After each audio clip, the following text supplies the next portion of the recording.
وَأَتِمُّوا الْحَجَّ وَالْعُمْرَةَ لِلَّهِ ۖ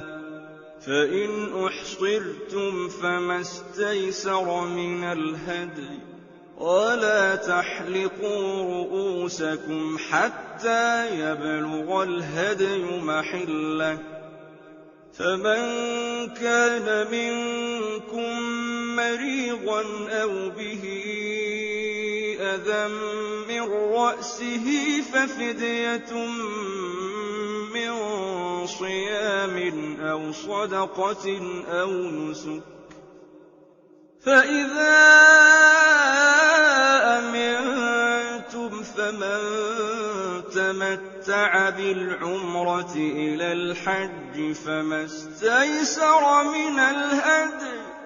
فَمَن لَّمْ يَجِدْ فَصِيَامُ 3 أيام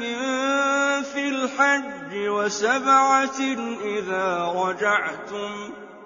تِلْكَ 10 كَامِلَةٌ ۗ